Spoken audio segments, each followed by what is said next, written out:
ஒரு கூட்டத்துல, எங்களுடைய ஆன்மீக கூட்டத்துல நான் என்ன பண்றேன், இதை நான் பேசுறேன்.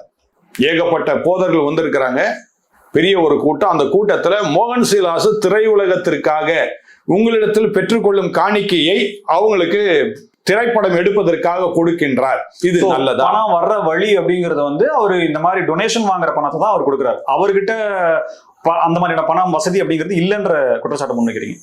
அவர் எப்படிங்க இப்போ பணம் வச்சிருக்கிறாரு? அதான் கேட்குறேன். ஆரம்பத்தில் நீங்கள் கம்பெனியில் வேலை செய்தாரா, இல்லை இங்கே ஒரு ஆஃபீஸில் இருந்து அருமையான டாக்டர் டிஜெஸ் தினகரன் சொல்லி இருந்தார், அவர் பேங்க்ல வேலை செய்தார், அதை வச்சு அவர் குடும்பத்தை காப்பாற்றினாரு. கொஞ்சம் கொஞ்சம் மேலே வரும்போது என்ன ஆயிடுச்சு, அவரால் என்ன பண்ண, பேங்க்ல வேலை செய்ய முடியல, ராஜினாமா பண்ணிட்டு அவர் வந்தார். இவர் எங்க வேலை செய்தாரு?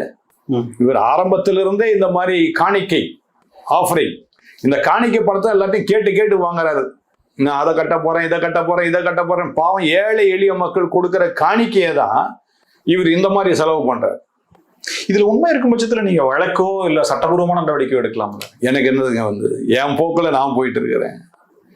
என் வழியை பார்க்கறதுக்கு நேரம் இல்லை. இப்ப நீ கேள்வி கேட்டனால சொல்ல வேண்டிய கட்டாயத்தில் நான் தள்ளப்பட்டேன், அவ்வளவு. தவறு இல்லவா? இப்போ நீங்க உண்மையிலே இருக்கீங்க அப்படின்னா, உங்களுடைய மதத்தின் பேரால ஒருத்தர் இந்த மாதிரி செய்கிறார் அப்படின்னா, அதனால அவப்பெயர் இயேசு கிறிஸ்துவனுடைய வார்த்தைகளுக்குமே அது விரோதமா இருக்கு. ஒருத்தர் செய்தா பரவாயில்லைங்க, மோகன் சீலாஸ் மட்டும் பண்றாருன்னு சொன்னா அவரை மட்டும் நீங்க சொல்ற மாதிரி நான் குற்றச்சாட்டு வைக்கலாம்.